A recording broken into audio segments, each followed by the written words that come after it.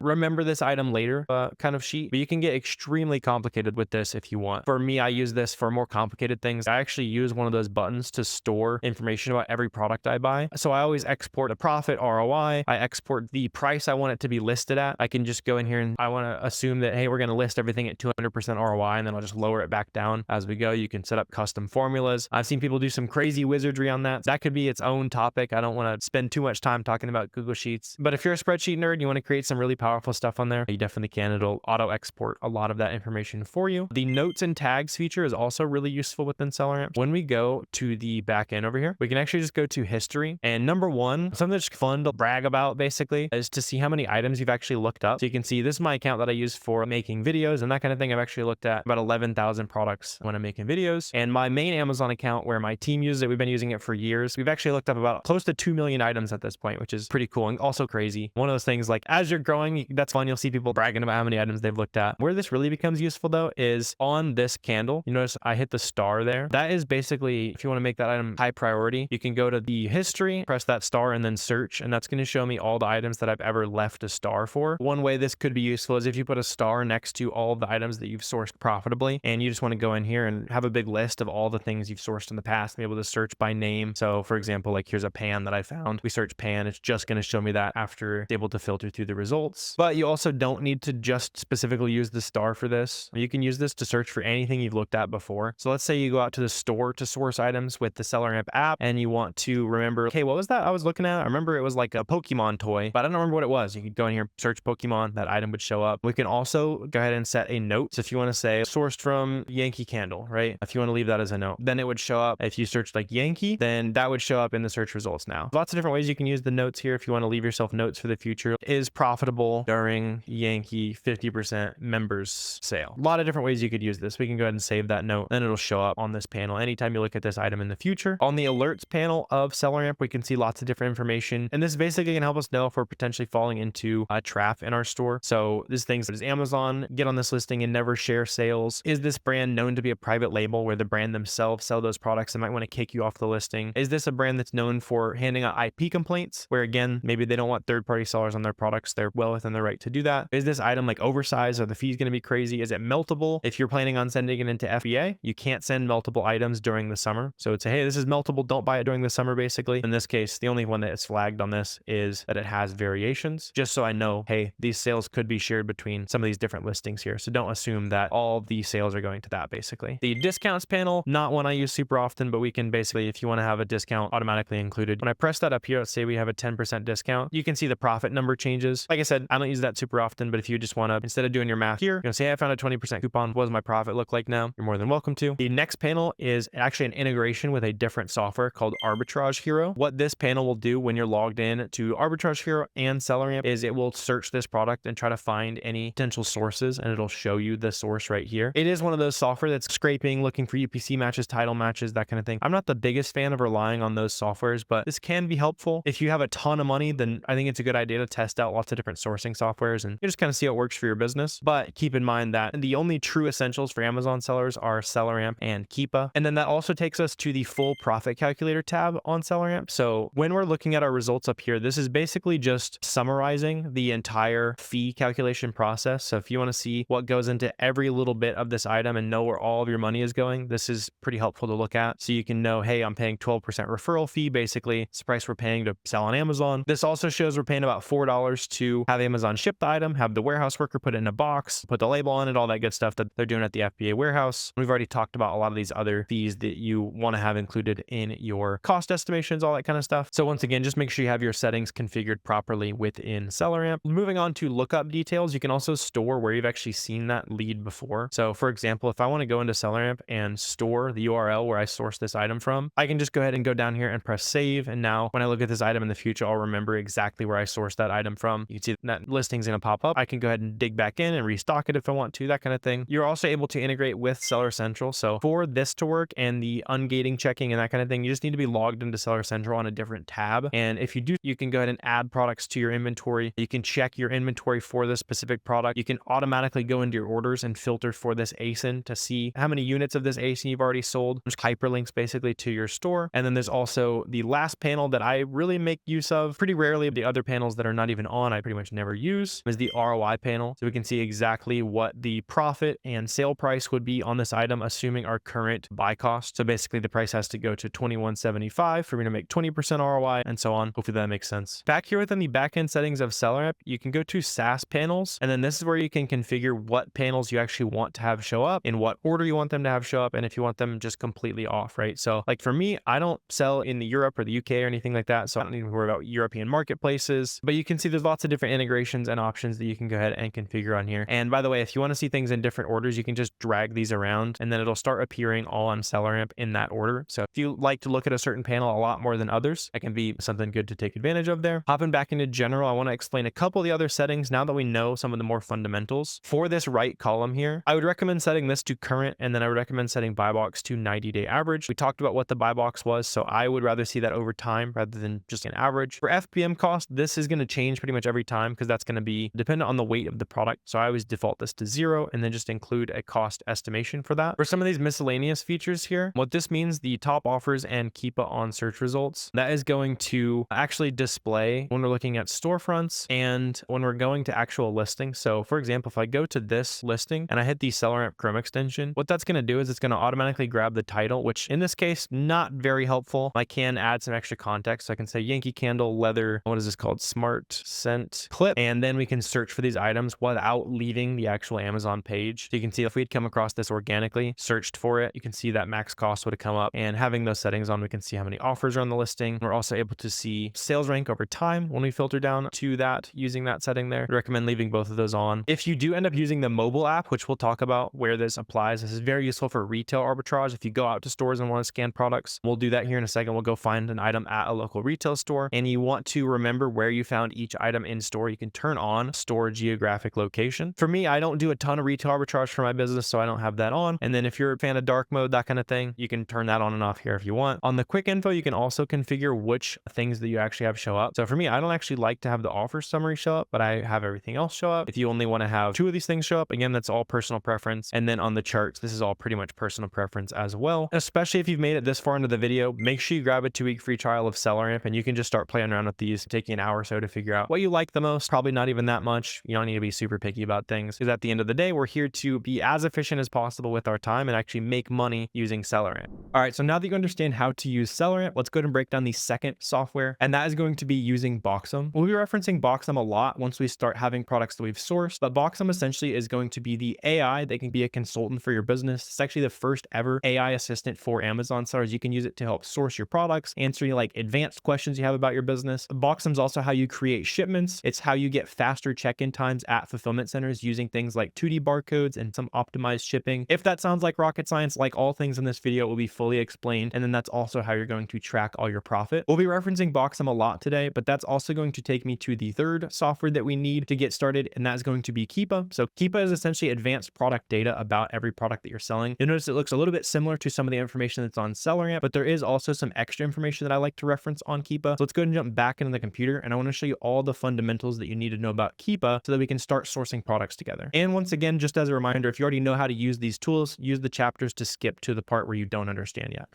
Obvious step one is to go to keepa.com and sign up for an account. It is $20 a month for Keepa. There's a free version of the tool, but it lacks basically all the important data that you need as a seller. The free version is more so if you're looking at Amazon as a customer. Once you have Keepa, go ahead and download the Chrome extension from the Google Chrome store. And then once you go to any Amazon listing, like this example shirt we're going to start with, so you can see how to actually read all the data, you're going to see the Keepa chart right down here. And keep in mind that when it comes to product sourcing, all you need is Keepa, which is $20 a month, and we're going to be massively focused on that today. And then you also need SellerAmp, which we're going to be using a little bit, but we're mostly focused on using Keepa. Just keep that in mind that you'll see a lot of really expensive software out there for sourcing products. Keep it simple. Just stick with those two. That way, it's only about $40 a month to do all the product sourcing you need for your Amazon business. And let's dive into this Keepa chart though, because right now it probably looks insanely complicated, especially if you're new to the Amazon business. So I'm going to start simplifying this, and we will break down what each of these individual items actually means. The first thing we want to look at on every item on Amazon is the sales rank. So the way sales rank works is the closer this number is on the chart to 1, the closer it is to the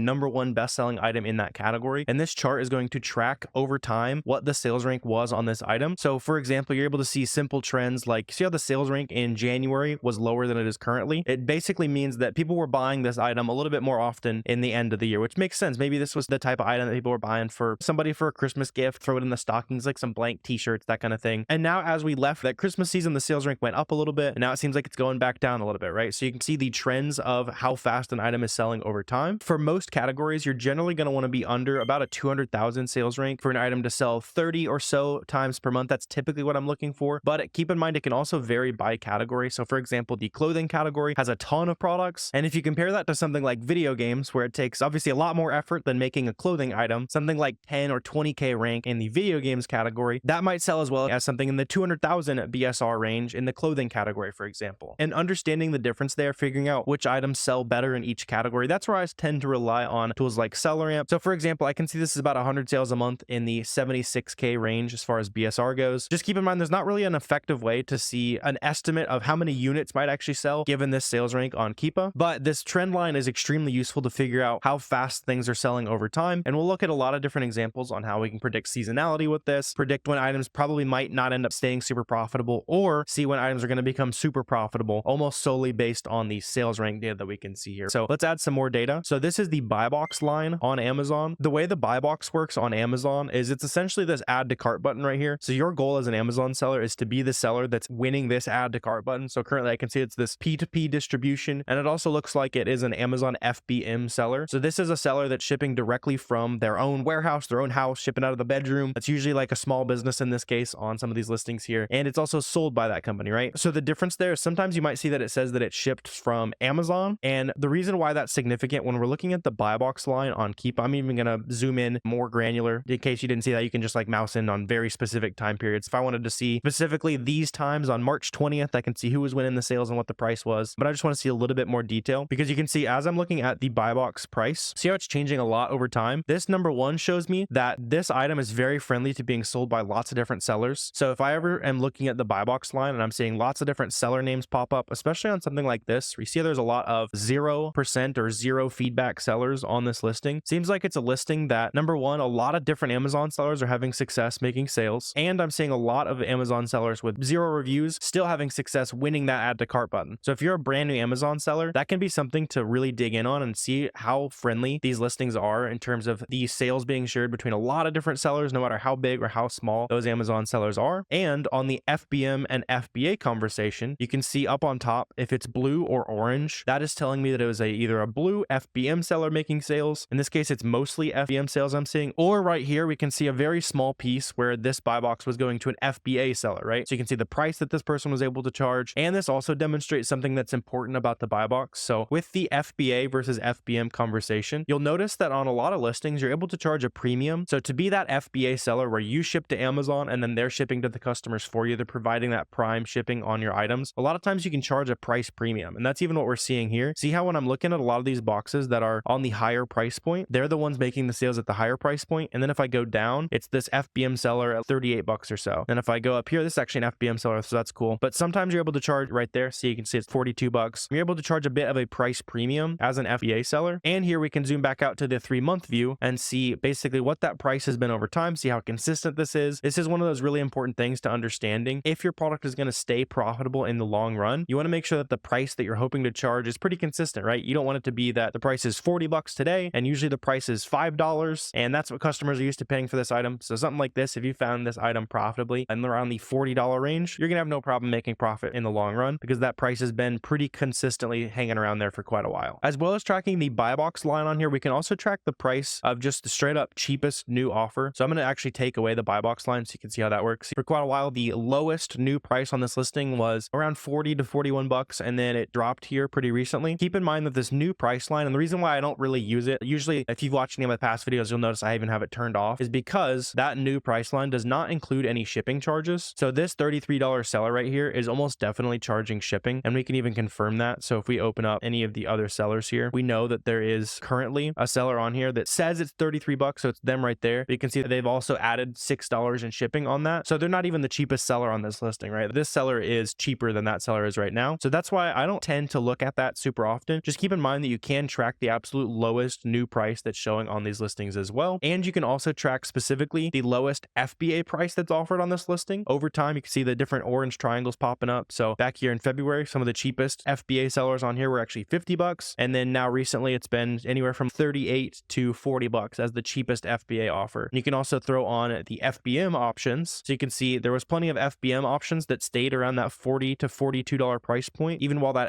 FBA price went a little bit higher. So if you're a customer that's really looking for that prime 2-day shipping, I bet there were a few sales that happened at that higher price point. And we'll dig into more advanced data on Keepa to see if that's actually true, see which of these people were actually making sales, and see specifically by seller how fast this item is selling. But I want to continue to dive into some of the other stuff here. So these next few, I pretty much have only used when I'm looking at stuff like used books, that kind of thing. So I'm not going to spend too much time. You can track like the used price of items over time. In this case, it's shirts. So I wouldn't really want to buy used shirts on Amazon, and maybe I don't really want to meet anyone who's buying some used shirts on Amazon. Like I said, you can use this if you're doing stuff like used books, used electronics, that kind of thing. The list price right here, not super useful. This is the suggested manufacturer price. I basically never turn that on either. So for most items, when I'm sourcing personally, I usually only have these top two turned on. Sometimes I'll also go ahead and turn on the FBA and FBM boxes. Moving down here on Keepa though, you can see there's also the subranks option, which pops up this middle chart down here. So I can basically see, hey, show me the chart that kind of matches that previous sales rank line. So this is just the clothing and shoes category. But let's say I want to take a little bit further and check through like specifically the men's undershirt category, right? So of all men's undershirts, which is obviously a much smaller category within the clothing and shoes category, I can see this is somewhere between the 100th best selling product in that category, got as low as like 73 for a little bit there. But this can be useful to see compared to other products in that same small niche, how fast this product sell compared to some of those other ones there. That's something I might use from time to time, but something I use a lot more often, especially recently, is this middle monthly sold chart. So one thing that is cool about this monthly sold chart is this is a very rough estimate of how fast this product actually sells by variation. And then moving down to the bottom chart on Keepa, I can also filter on things like rating. So I can see how has the rating changed over time. In this case, it seems like it's very solidly been hanging out at a 4.7 star over the last year here. I can see the overall review count. This is a lot more useful than just like the ratings, kind of a 5-star rating there. This is really useful because I can see how many ratings this item actually has. And obviously sometimes we can use this to infer how fast a product sells. So recently you can see there's been a lot of ratings left since November-ish, right? So it seems like this item is selling pretty well within the last few months here. And then during this period back here in like October, November-ish, maybe it leveled out a little bit, right? So a lot of times you can get a rough inference of how fast something is selling based on how many ratings are being left. And then you can also track the new offer count on Keepa. This is something that I will turn on all the time. It's extremely valuable when you're sourcing. We obviously want to know how many people we're competing with on some of these listings, and looking at this chart combined with the sales rank information we have when we're looking at some specific examples here in a minute, this is going to help us know when a product is great or when a product is not so good, right? So for example, one exercise that I really like to use with the new offer count is to figure out, all right, is this a fair price for the item I'm looking at? Thinking of simple supply and demand, right? So right now the supply is 36 sellers and the demand is a 75K sales rank. So that's basically how fast it's selling, how much supply we have. So I want to go back and see last time. So right here, there was like 35 sellers. So basically the same amount of supply, and the sales rank was a little bit higher, right? So it sold a little bit worse. The demand was a little bit lower and the supply was the same, and the price was $41. Going forward to today, where you can see the buy box is around $38, that tells me that this is probably maybe even a little bit underpriced, right? Because there's been basically the same number of sellers, but this product is also selling faster. So maybe a little bit underpriced or right around being a fair price for this item. You can see how that exercise works, hopefully, right? So we can even go back and see, all right, back here, there was 35-ish sellers and the price was about $41 on the buy box right there. Sales rank was even higher. It was 180K sales rank. And in this one, the sales rank was pretty similar, right? It was an 82K sales rank. Right now we're at 76K and the price was $41. So once again, that kind of tells me that when the demand is about the same as it is now and the supply is about the same that it is now, usually that price is maybe even a little bit higher. So I'm not at all worried about a risk of that product tanking or kind of the price rapidly decreasing. And like I said, we'll look at some other examples of where it's going to be a major red flag of something to avoid. But with this example, it's showing me right away that this is a pretty stable item and the supply and demand makes a lot of sense for where the price is right now. So I'm not super concerned if I was to buy this item that the price would just start falling out of nowhere. And also just so you see everything on the Keepa chart here, you can see that there is a used offer count as well. Like I said, I didn't even realize you could sell these in used condition. I wouldn't mess with that too much on shirts, but you can toggle that on. I definitely use that a lot when I was selling used books on Amazon. So now you can read the fundamentals of the chart. Let's dive into some of the other very useful tabs on Keepa. Some of this I didn't use for way too long. Like I should have just pressed some of the other buttons. So don't be like me. Make sure you're following along on all this stuff so you know what's actually going on here. So on the data tab, we can see number one, some product details. This is just useful fundamental information about what we're looking at. So I can see on average, is my price going to be profitable? The 90-day average buy box is $41. In this example, let's say we're sourcing for $13. Then yeah, it looks great. My profit is going to be nice and consistent on the 90-day average, right? That's kind of one of those things that I like to look for. You can see just a ton of different information about this as well. If you're trying to figure out how much would this cost for me to ship this item, right? I can see, all right, it's about a little over a kilogram, right? You can also see a lot of that information on SellerAmp as well. So just wherever you prefer to look, usually I'm looking at SellerAmp for like dimensions, that kind of thing. Keep in mind, you can see a lot of that here as well. In this example though, it's 2 pounds, 2.5 pounds. So I know that shipping to Amazon is about 60 cents a pound for an FBA shipment. So just keeping in back of mind, if I'm considering all the different costs that are going to be involved here, I know, all right, this is going to cost me about $1.20, $1.50 to ship this off to Amazon. So the product details tab here, I don't tend to look at super often. Just be aware that do a quick skim through here, see if there's anything that's useful for you for your product sourcing. One thing I do check on basically every item, and this is something I didn't know about for a really long time, so make sure you pay attention to this, is the data offers tab on Keepa is extremely useful. It basically shows me over the past however long I want to look at. In this case, I've got it filtered to the last 90 days. Everyone who's been on this listing, show me what their stock count was, their price was, show me how fast they were selling their items. So this is really useful if you're trying to get into Amazon and you're looking at some prices, like, man, this price is crazy for that item. Are people actually paying that? And this is something I use to really be able to answer that question for myself. I would recommend just kind of always throwing on including historical offers there, just because this is going to show me anyone that had a lot of success selling this item, but they sold out. And let's just look at the first line here so you can see how this works, right? So when I filter by who's sold what in the last 30 days, this gives me a rough estimate of how many sales they've made. I don't put too much weight into this. What I do put weight into is looking specifically at their stock count over time. So you can see they had 5 in stock, and then they had 4 in stock, and then they had 2 in stock, right? So they probably made a couple sales here. And what was it? It was March 19th at 10:30 in the morning, right? So this is extremely useful because now I can say, all right, at March 19th at 10:30 in the morning, their price was $38.50. So right there, if my product is profitable at $38.50, I know that I have proof on this chart right here that people actually pay that price and I'm actually able to sell this item for a profit. And like I've mentioned, once we talk about all the fundamentals here, we're actually going to source some profitable items together so you can see how that process works. But you're able to see right away, all right, that reinforces the idea that this product does actually sell and it actually sells at the price that I know I want to be profitable at as well. This is also really useful for trying to figure out like how much of an item that I'd actually want to buy. So when I'm looking at this data, for example, I can see, all right, I'm trying to figure out how much to buy here. This item's profitable. And I'm saying, all right, this FBA seller, once again, orange FBA, blue FBM, this FBA seller right here on March 11th, their price was around 40 bucks. And over the course of basically 2 days right there, see, they went from 15 in stock down to 1 in stock. So if I plan to sell this as an FBA seller for between $40 to $42, I know that I could probably have success selling at least like 10 or so of these every day. Maybe it was like 7 or so if we're doing the math there, right? Because they went from 15 in stock down to 1 in stock within 2 days. And we can see lots of other evidence on this data right here that customers, number one, are actually paying this price and they're buying it pretty quickly, right? You can see March 1st over the course of a week as an FBM seller. Like I said, a lot of times FBA sellers will be able to charge a higher price and make a little bit more sales. That's how the buy box on Amazon works. So in this case, I can see, all right, if I'm an FBM seller, I can sell 1 a day or so. And I'm seeing that on a lot. I'm also seeing some of these are selling like 1 or 2 a day. So something like this, that helps me inform how much I would want to buy as a test order. Keep in mind, you can also filter this down. So if you want to look only planning to FBA this, show me other people who've had success on this as an FBA seller, or I'm only planning to FBM this. Once again, once you get in and start using Keepa and SellerAmp, that kind of thing, just start clicking around, looking at everything that you can do with it. The offers tab is extremely useful, as well as the buy box statistic page. So this is going to show me over the last 30 days, 90 days, 180 days, whatever I want to filter it down to here. Usually 30 or 90 days is the most useful. This is going to show me who's made what percentage of the sales on this listing. And this is also extremely useful because I can see, all right, this seller with the most sales on this listing, they've been winning about 14% of the sales on this listing over the last 30 days. They are not an FBA seller. So this shows me, hey, I can sell this as an FBM seller, have a lot of success. And then I can also see on here that they have 13 reviews. So they're a pretty new Amazon seller. This seller right here, I believe they had 13% of the buy box and they have 0 reviews. So if you're a new Amazon seller, you're looking at these products, like look at how many sales are going to new Amazon sellers who are not even FBA fulfilled. This is a very beginner friendly listing, basically, is what I'm seeing by looking at the buy box stats here. And sometimes when you look at the buy box stats, that's going to show you some things that are basically huge red flags. You need to avoid those types of products. And like I said, we're going to dive into some of those products here. The other thing that is very useful that you want to check, and this will only show up on listings that have variations. So when we're looking at this listing, you see how I can select between a few different sizes on this multi-pack right here. This is going to show me per style of this product, what is the ratings count, what is the buy box price history, all that kind of stuff. And specifically looking at the ratings history on these items is extremely useful because I'm basically able to see of this listing, which has a right now a 76K BSR, which of those items is getting the majority of those sales. So getting a little bit more complicated with you guys, right? So the sales rank on this listing is actually connected to all 3 styles of shirt on this listing. So we need to do a little bit of homework and make sure that the style that we want to sell is actually the one that's selling pretty well, right? On this example, I can see the extra large tall, the one that we've been looking at, has the most ratings. So you can see it has 389 ratings. This one has 85. This one has 77. And not only that, but it also has the chart that is increasing in ratings the fastest, right? So obviously for something to have ratings, it has to have sold, and the review rate on Amazon is extremely low. So for every one of these ratings that happens, usually at least 20 to 50 sales sometimes happen, sometimes a lot more sales than that happen for one of those ratings to be generated. So that tells me that, hey, a decent amount of people have bought this listing, not a crazy amount. Same story here as 2 ratings, but there's been quite a few. There's been like 7-ish ratings added onto this listing over the last 90 days here. So that tells me that, hey, this listing has the most ratings and it's increasing in rating count the fastest. So this is probably the variation that's selling the fastest compared to all the other sizes. So this would be the thing. If I'm sourcing this from a website or a wholesaler or wherever, this is probably going to be the one I want to focus on because it seems to be the obvious best-selling variation on this listing. And as we're looking at all the different tabs here as well, one thing I didn't use for a really long time, I don't want to get too in the weeds on this. It can get a little bit technical, but you can also track products over time. So let's say you're sourcing this item and you're only profitable at like 42 bucks, but right now it's at 38 bucks. So we obviously don't want to buy something where we're not profitable right now, but we can also have Keepa alert us when those products are nice and profitable again. So I can say, hey, I know I'm not profitable right now selling it for 38 bucks, but I am at 42. So hey, I'm going to set an alert and say, hey, all right, when the buy box is $42 or more, send me an email, right? So you can start tracking and then it'll send it to whatever email you have linked to your Keepa, all that good stuff. And you can also track a lot more information than just like the current buy box price. So you'll probably think of some useful applications of this as we keep diving through the video here. One of them is for certain seasonal items, and I'll show you guys what seasonal items look like. Hey, let me know when the sales rank is below a certain point, right? So let me know when the item's coming into season. So lots of different things you can track with the track product feature of Keepa. I wasn't using that for a really long time, but now that you guys know all the fundamentals of Keepa, reading the chart, let's look at a bunch of different examples here and actually source some products together so you can really see this in action and basically save a bunch of money for your own Amazon business. So let's look at a quick example here of something like a Lego set. One thing that we're going to immediately see on this listing that is different than this other listing is we can see Amazon is showing up and you see that kind of like strong orange highlighting listing right there. I'm even going to simplify that a little bit. You can see Amazon is basically always selling this listing. And one thing to note about selling on Amazon is typically Amazon is going to hog the vast majority of sales on listings that they're actively selling on. To confirm that though, we can go to data, buy box statistics like we were doing before. And remember before we saw the buy box stats where a ton of different small sellers making sales, something like this though, 99% of the sales are going to Amazon. So this would be something you're gonna have a really hard time making sales on. It's kind of one of those first red flags I want to introduce you to. So when you're checking items to sell on Amazon, just make sure that the buy box actually rotates to third-party sellers. If we look at something like this, you can see how Amazon is basically always on this listing. I'll even simplify it a little bit. You can see lots of orange showing up on this listing here. Amazon hasn't really gone out of stock, but you'll notice that the buy box price line on this past item was right hanging out with Amazon. On this item though, you can see, especially recently, the buy box price line has been dipping below Amazon and they haven't really been following that price down, right? So if I go to data, buy box statistics here, this is going to show me that while Amazon is making a good amount of the sales here, of the last 30 days, only half of them have gone to Amazon. So this is one of those things that a lot of new Amazon sellers, they'll just kind of get scared of. They'll avoid Amazon like the boogeyman. And so some of these listings can end up staying extremely profitable. Just keep in mind that you need to check the buy box stats before you buy an item. And that can also go for some listings where there's just a really strong seller that's been on there for years and years, and Amazon tends to give them a higher share of the sales. Just remember to check the buy box stats and make sure that the item is actually friendly to being sold by lots of different sellers. You can also see it in a nice like pie chart if you prefer to see it that way on SellerAmp. And then moving on to another example here, I want to show you something that doesn't really quite sell super well. And you can see that because it has a million sales rank, but I also want to talk about something that a lot of new Amazon sellers get tripped up on. So again, let's simplify this a little bit. See how that sales rank line, you see that drop right there? A lot of new Amazon sellers, for whatever reason, people have been talking about how if the sales rank line drops, that's a sale on Amazon. And the only way that's true is if the sales rank is really high. So on this, you see how it's basically like a 1 million sales rank and then bang, it drops to 177K. The way that sales ranks work is they're updated very often within the back end of Amazon. And what happened here is, all right, a customer bought this and the sales rank went way down. And then probably no one's bought it since then, because you can see it just keeps shooting up since then, drops a little bit. This looks more like probably just some products getting cleaned out of the Amazon catalog, that kind of thing. I just want to talk about that a little bit because it is a bit of a misconception. If we were to look at this listing right here, this is a pretty good sales rank, right? Like it's a top 20 to 40K sales rank. And I know when I was a new Amazon seller, I'd be looking at some of these listings and being like, all right, it sells 1, 2, 3, 4, count all these little drops here. Those are not sales. Those do not equate to sales, especially when you get into higher sales ranks. The reason why this is a sale and this is not a sale is because this came from a super high sales rank, right? So this dropped below a bunch of products they probably hadn't sold in the last little bit. This, however, is live updating and it's saying, all right, the 19,000th best selling listing right now, we're going to move it down because it sold, let's say 20 times in the last hour or so. And then the product that was at 15K, all right, it only sold 10 times in the last hour or so. Let's bump it up a couple thousand sales rank. So just keep that in mind that a sales rank drop does not equal a sale, but you can definitely use it on the very slow selling items like this to see how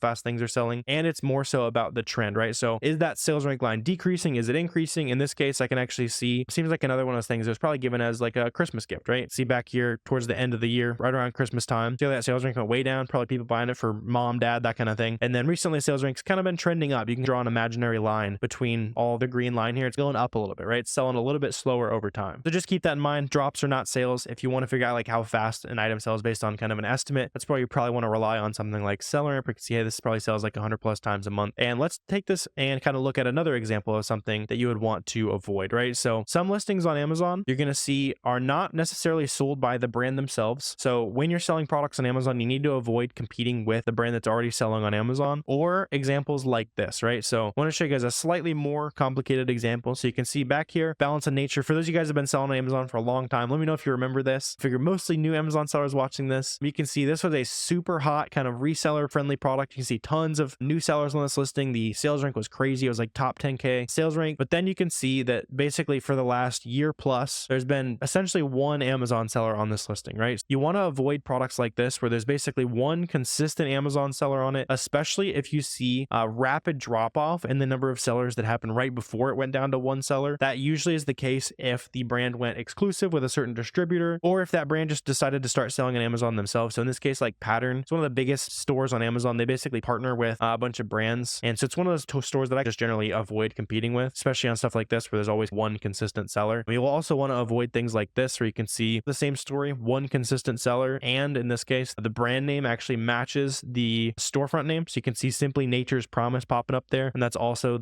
obviously the brand name up here. So if you want to keep your account healthy, just stick to products that are very reseller friendly. So products that are being sold by lots of different small, big companies, that kind of thing. So stuff like this, we got lots of small companies on it. Even stuff like this, right? You can see lots of big and small third-party sellers having success on here. I was even seeing like that person, they got like 125 feedback, right? They got a nice small business going. This person's got 0 feedback, so they're just getting going. Just stick to those products that have at least a couple sellers, and especially items that are not actually already being sold by the brand themselves, basically. I also want to show you another red flag product, and this is probably the one that trips up the most new Amazon sellers. Let me know if you guys see the problem with this, if you're starting to understand what we're talking about as far as like supply and demand goes. A lot of new Amazon sellers, they'll come onto Amazon, they'll buy a bunch of stuff that looks like this, and then the prices will drop, and they're like, oh, Amazon's a scam, this doesn't work, I'm not going to make any money on this, and then they'll just throw in the towel. So I want to show you this. I've definitely made this mistake the hard way when I started. When a lot of you guys probably identified that there's a massive increase in the number of new sellers on this listing, right? And not only that, but we were talking about supply and demand. So when we're looking at this listing, I can see the sales rank hasn't changed too much, right? So when there was one seller on it earlier this month, the price was, or let's just go right here where there's a nice buy box for simplicity. There was 6 sellers, right? 6 sellers, 21 bucks was getting the buy box. Now there are 33 sellers and $20.50 is getting the buy box. So the supply has literally gone 5x and the price has dropped by right around $1, right? So something doesn't seem quite right there. And we can even zoom out. Let's see. Not seeing even any history of there being like lots of sellers on this listing in the past, but just thinking super logically here, right? That many new sellers on the listing, the price hasn't changed much. Thinking about supply and demand, that price is going to drop, right? So if you're looking at items that have this massive seller count increase like this, either make sure your profit is really good, you got plenty of wiggle room because prices are probably going to drop, or you're doing lots of stuff on the buying end in terms of creating margin. We'll talk a little bit about that, but that anything from buying cheaper than the competition with coupons or a good wholesale deal or discounted gift cards or great cash back deals, all that kind of stuff is great ways to make sure you have plenty of breathing room. But don't jump on this listing and be like, all right, I'm buying this for $9. My ROI is right around where I want to be. Usually I'm trying to make like a 30-35% ROI, $3 profit or more. And in this case, basically if this price drops like literally 50 cents, it's starting to get uncomfortable. And if it drops another $1, where it dropped $1 from a 5x in supply, it's probably going to drop a lot more than that, to be honest. Now my ROI is not ideal, right? So just give yourself some breathing room on products like this and be careful when it comes to buying things that have a massive increase in seller count. Another thing you're going to come across when you're looking for products is products like this, where when we look at the Keepa chart, you see how the green sales rank line just vanished. It seems like in January, so a few months ago when I'm recording this video, it just literally went away, right? So I'm not exactly certain what causes this. It's just a data glitch on Keepa's end, on Amazon's end. Not sure where this is from, but you will come across products where it says that the best sellers rank is unknown, basically, right? A lot of new Amazon sellers, they'll look at products like this and run away and not sell these items. There's actually a lot of good products that don't have a sales rank. Like I said, sometimes it's just a data glitch. So when you're coming across those products, run yourself through a quick exercise. And in this example, you can see how that new offer count has, let's see. So when the sales rank went away, there was 41. It went away, but there's been a lot of sellers hopping on, and then somebody sold out here, a couple hopped on, a couple people sold out. So you can see that new offer count fluctuating there, and it's going up a little bit as a trend, but you see how many like drops there are alongside a lot of these seller count increases. And the only way there would be that many sellers dropping off of this listing is if it's actually still selling. So this is just a quick indicator that even though there's no best sellers rank, those products can still be really good, especially based on seeing right here, there's plenty of new offer count dropping off on this listing. We could even look and use the data offers tab. We talked about that a little bit and why it's so useful. But like right here, we can see, let's go ahead and include all those historical sellers. You can see no best sellers rank, but nobody told this seller that it's a bad item, right? Clearly, because it was like 50-ish in stock on March 5th. And then a few weeks later, they were down to 29, right? So pretty obvious that this item can still sell really well, even without a sales rank on Amazon. So just keep in mind that sometimes the data is not perfect, but you can still use some of those tricks to basically infer how fast it sells. And on that same theme, you're also going to come across some items on Amazon that do not have that buy box, right? So we've been looking at items that have this add to cart button. We're going to come across items like this, where if we want to buy it from basically the buying side, the only way we're going to be able to do that is to click see all buying options. And then this is what an Amazon customer would have to do as well. They're going to scroll through and see who all is selling this listing, who has the best shipping speed, price, that kind of thing. It's going to sort it similar to when we looked at the shirt listing,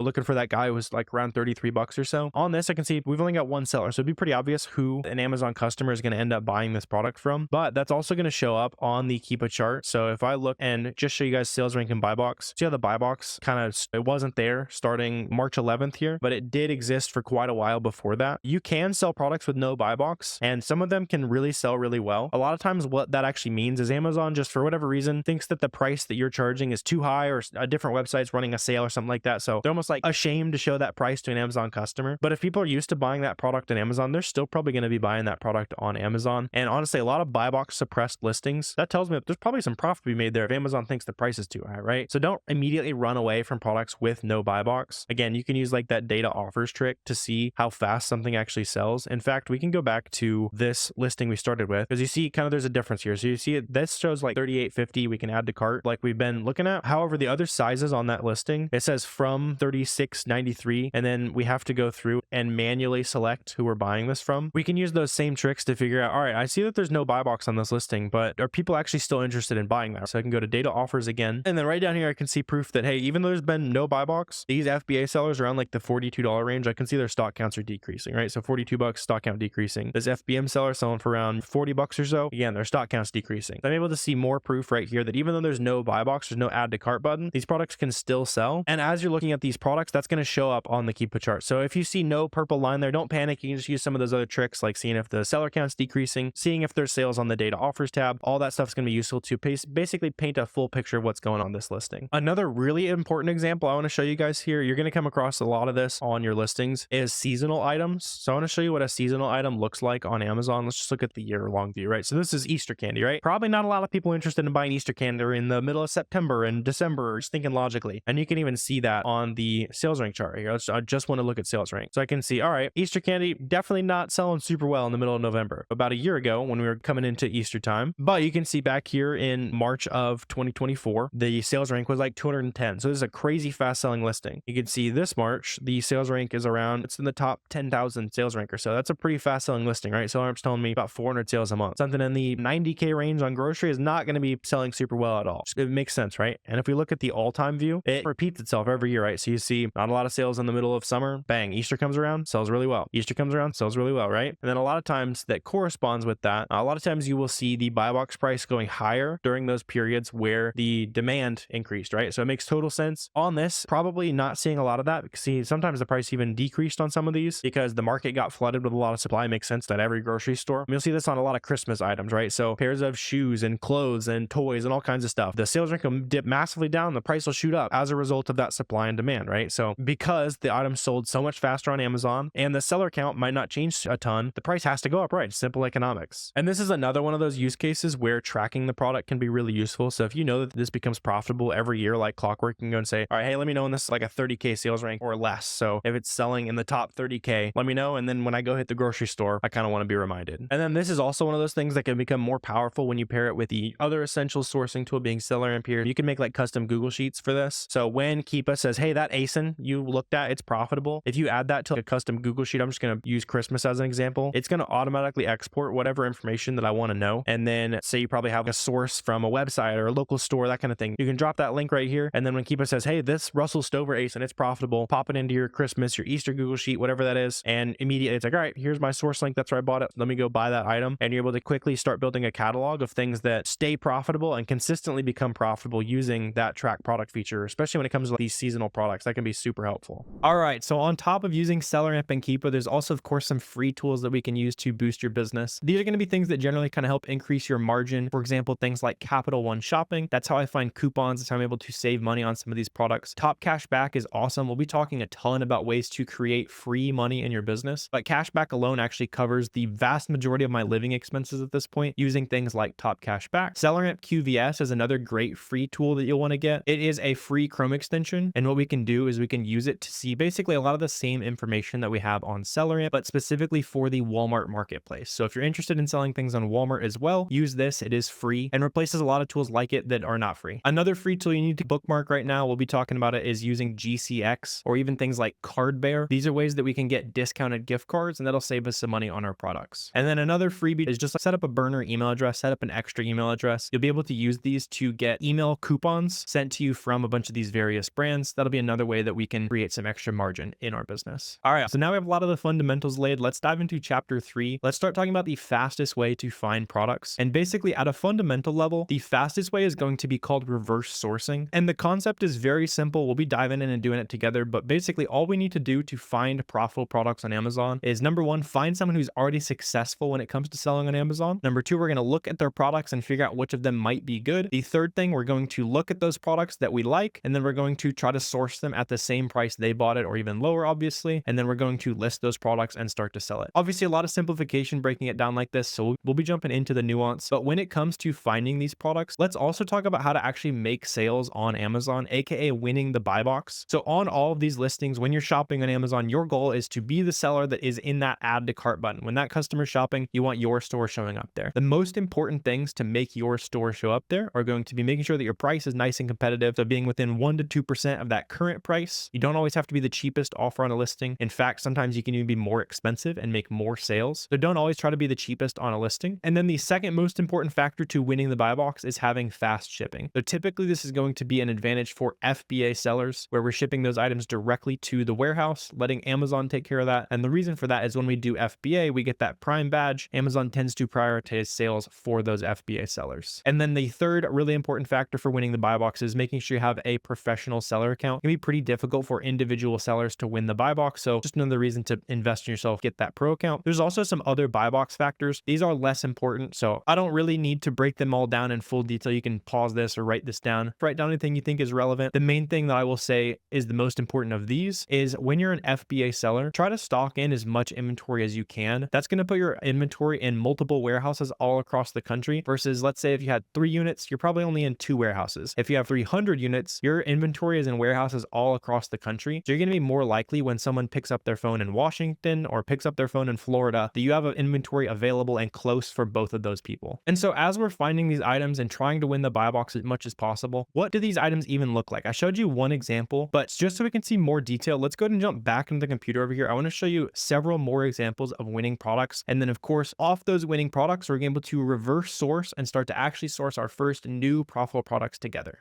Here is a product that already sells on a name brand trusted website like Vitacost.com. You can see today it's on sale with a coupon, which usually creates a lot of profitable opportunities. Anytime a website runs a coupon or sale, there's almost always going to be opportunity to make profit selling that on Amazon. In this case, we can go ahead and sell this exact same pack of peanut butter cups on Amazon. People are paying $15 for these. They're buying them about 150 times a month. And after our coupon, we're going to pay $5, leaving us with about $4 in profit every time it sells. And to find these profitable products and dig through the data, you can see today I'm going to be using SellerAmp. This is how I've sourced about $5 to $6 million worth of products to sell on Amazon. So if you want to follow along with this video, you can grab a 2-week free trial of SellerAmp down below. But you can obviously sell more than just candies and chocolates. Let me show you other examples, right? So here's an example of something that was definitely out of my normal wheelhouse. I don't usually sell stuff like this, but I want to show lots of different examples of the types of things that you can sell on Amazon. In this case, here's a 2-pack of smoke/carbon monoxide detectors. You can get this exact same thing